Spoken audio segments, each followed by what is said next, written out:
beautiful friends, what is up and welcome back to the Loosely Bound YouTube channel. Today we're going to be doing kind of like a wrap up and a TBR all in one. So we'll chat a little bit about what I've read recently and what I thought, what I'm reading right now, and what I'm hoping to read over the summer. If you haven't already, just make sure that you go ahead and subscribe to the channel and hit that like button because that's really going to help boost my videos and let me know that you guys are actually interested in what I'm saying. I feel like I've been in such a reading slump lately where I feel like I haven't been reading a lot, or the things that I am reading have just taken me a really long time to get through. So I'm hoping that some of these books that I have on my list to read over the summer really kind of boost me back up, get me back into reading a lot. But let's go ahead and chat about what I've read recently. So first up, I finally finished Crescent City, House of Earth and Blood by Sarah J. Maas, and I listened to it on Audible as an audiobook, which, by the way, I love Audible so much. If you guys are looking for an audiobook subscription service,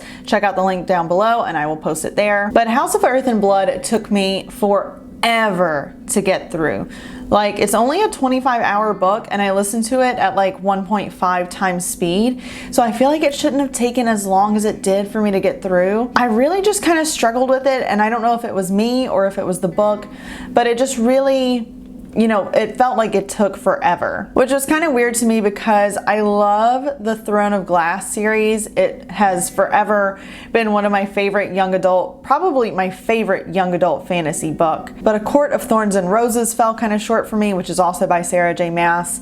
So I wasn't really sure what I was going to get out of Crescent City, but I had heard really good things and I definitely liked it, but I just felt like it went on forever. Maybe it was just too long, or maybe it was my mistake for listening to a fantasy book as an audiobook. I feel like a lot of times with fantasy, there's so many details because you're learning about an entirely different world and all of these character types that don't actually exist. It's not just humans. There's fae, there's angels, there's demons. There's just a lot of different kinds of characters going on, and a whole new world that obviously doesn't actually exist because it's a fantasy world. But I feel like maybe I just got kind of lost because it was an audiobook and I couldn't go back and look at a map or reread sections when I needed to. Overall, I did definitely enjoy it. I haven't even rated it on Goodreads yet, even though I finished it a few days ago, but I am going to give it a 3-star because it was good. It wasn't bad. It didn't blow me out of the water. I thought it was fine. The last book on my Kindle app on my phone that I read was A Perfect Marriage by Adam Mitzner. I got this one because I think it was either free or it was only like $1 or $2, and it seemed pretty interesting, but this one too was another 3-star. It wasn't bad, it wasn't exceptional, and it was just kind of like obvious. Like, it just told a story and there was no major like plot twist or no super intense characters. It was just a story. Just a story. You read about it. And it was pretty good. It definitely kept me entertained. It wasn't very long too, which I feel like helped. If they had drawn this book out any longer, I would have absolutely been bored to tears, I think. But for the length and for the price I paid for it, which it may have been free, like I said, it was definitely not bad. And the last physical book that I read was Written in the Stars by Alexandria Bellafleur. I do have a full video review on that. If you want to check it out, it'll pop up right up here for you. I'm not going to go super in depth into this one because there already is a video existing on what I thought of this. But again, it was another 3 stars. So I feel like maybe that's why I've kind of been in a slump, because I just haven't read anything really good recently. They've all just been very average, but I am reading a few new things already, so hopefully these do a little bit better than my last few choices. So the next book that I downloaded on my Kindle app is The Moonlight Child by Karen McQuestion. I haven't read anything by Karen McQuestion or even heard of her before, and I forget why I got this one. I think it just kind of caught my attention. It came out in September of 2020, so it's not a super old book. It's kind of still been recently released, but from what I understand about it so far, This lady, as she's looking outside to see a lunar eclipse, notices that one of her neighbors has a very small 6-ish looking year-old girl washing dishes and being yelled at in the kitchen while it's super late at night. So the first red flag to jump out at her is, wow, I didn't know that my neighbors had a daughter, which is kind of weird because you generally have a good idea of who lives in the house and definitely if they have children or not. So she's never seen this little girl before, so it strikes her as odd. Not only that, but why is this little girl washing dishes so late at night and being yelled at so brutally? Honestly, that's about as far as I am right now. I just started this one, but I'm definitely interested in it so far. It's one of those that I'm thinking about during the day where I'm kind of like, oh, I wonder what's going to happen next in The Moonlight Child. So hopefully it's going to be a good one. On Goodreads, other readers have rated it as an average of 4.2, which is pretty good. So hopefully it's good. The physical book that I'm reading right now is Lord of the Flies by William Golding. Never read it before. I know it's definitely one of those classic books. I think a lot of people read it in school, and I think a lot of schools actually have stopped making it required reading because it was a little too brutal and it had just a little too much intensity for school reading, which is totally my thing though. I love creepy, gross, raw, gory, anything like that just makes me so happy for some weird reason. I don't even know. So far, it's been kind of hard for me to get into. I know it was written in the late 1950s, and I believe all of the characters are British. So I think it just being older and in a different kind of dialect may be making me struggle a little bit to zoom through it like I was hoping I would. But I know because this book is a classic, like there has to be something good to it. So I'm definitely gonna stick it out. It's also not very long, so there's no reason that I shouldn't be able to get through this in a few days. But I really do hope that it does something to really grab my attention and make me want to continue reading it. And for my audiobook that I'm listening to right now, I am already super hooked on, which I am so excited about because it's been a while since I felt that way with a book. So I'm listening to Stephen King's new release, Later. I was really surprised when I downloaded this one because I think it's only around 6 hours long, which a lot of Stephen King audiobooks go for like 40-50 hours. So a little 6-hour book sounds like such a little baby, but I immediately was hooked into it. It's about a little boy named Jamie who can actually see and interact with dead people.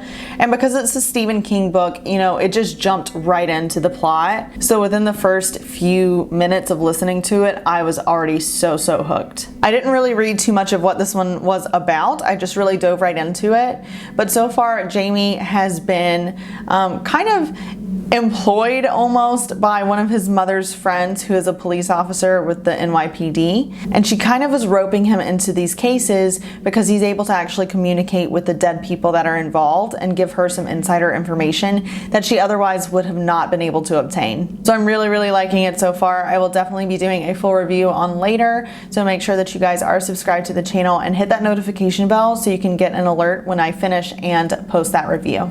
I'm going to share a few books with you as well that are on my upcoming book haul list. I've ran through all of the books that I got on my last book haul, so it's almost time for another one. I love doing book hauls so much, so I'm super excited for all of these. But let me know if you guys have read any of these, if there's any that you can definitely vouch for that need to make my book haul list, or if there's any that were not so good that maybe I should just wait to pick up. First is The Midnight Library by Matt Haig. This one immediately, as soon as I read the description, made me so interested, and it's just such a cool concept if I'm understanding it correctly.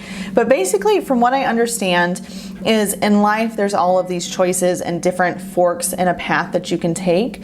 So as you're going through life and you decide to take this fork in the road, there's a whole nother world that could have happened if you had taken this other fork. And the Midnight Library contains all of these other scenarios and outcomes of what would have happened if you had taken this other path. So for every choice you've ever made, the Midnight Library contains these other alternate lives that you could have led. And that's really all I know about it, but that's really all I needed to know. And I really hope that I understood correctly with what this book is about, because that's how I interpreted the description, and I just think that is such a cool concept. So that one is super high on my to be read summer list. The next is For the Wolf, The Wilderwood, Book 1 by Hannah Witten. I don't know a lot about this one, but one of my close friends recommended it to me, and she has really good taste in fantasy books, so I feel like this is going to be a fantasy. Let me see if I can pull up a description real quick. It says the first daughter is for the throne, the second daughter is for the wolf. As the only second daughter born in centuries, Red has one purpose: to be sacrificed to the wolf in the wood and hope he'll return the world's captured gods. Red is almost relieved to go, plagued by a dangerous power she can't control. At least she knows that in the Wilderwood? Yeah, we'll go with that. In the Wilderwood, she can't hurt those she loves again. But the legends lie. The wolf is a man, not a monster. Her magic is a calling, not a curse. And if she doesn't know how to use it, the monsters the gods have become will swallow the Wilderwood and her whole world. It also has a ton of really good authors saying that it's a good read. Erin Craig, who wrote The House of Salt and Sorrows, I loved that book a lot, and she said it was drenched in atmosphere with sharp and biting prose. For the Wolf is a glorious journey through the woods, deep and so very dark, a stunning debut. Anytime someone rates a book as dark, it's definitely making my list. The next is You Love Me, which is the third and I believe final book in the You trilogy by Caroline Kepnes. I've read and reviewed both of the other ones, so I'll have a little note pop up here for you if you want to check that out. I loved the first two. I loved You a little bit better than I liked the second one, which was called Hidden Bodies, but they were both really, really good, so the third one obviously had to make my list. I found this next one because it was featured as a Goodreads giveaway, and while I didn't win the giveaway, the premise of this book really stuck in my mind, so I definitely want to check it out. It's called The Hollow Places by T. Kingfisher, and this one is about a woman discovering a portal in her uncle's house. Again, that's really all I needed to know about it. I just feel like finding a portal in somebody's house has to be insane, so I feel like this book has to be insane as well. But like I said, I don't really know a lot about this one, so if you have read it or if you have read anything else by T. Kingfisher, I actually don't even know anything about the author either. This might be their debut novel. Actually on the cover it says the acclaimed author of The Twisted Ones, which I've never heard of either. But if you guys want to give me any spoiler-free tidbits about this book, if you've read it, I would definitely be glad to kind of chat with someone about it. That's where I am right now. There's a few more on my to be read list and on my haul list, but I don't want to go through all of them right now and spoil any fun for the haul video that I'm going to do once I actually buy all of these. But if you guys have recommendations for books that I should add to my summer TBR list or to my haul list, please, please, please leave a comment down below because I'm always looking for new recommendations. If you've read any of the books that we talked about in this video, leave a comment down below and let me know what you thought of them. Or if any of these books sound interesting to you, check out the description box down below and I'll make sure to post a link so you can easily find and order a copy for yourself. Thank you guys so much for watching. Don't forget to like, share, and subscribe, and I'll see you in the next video. Bye!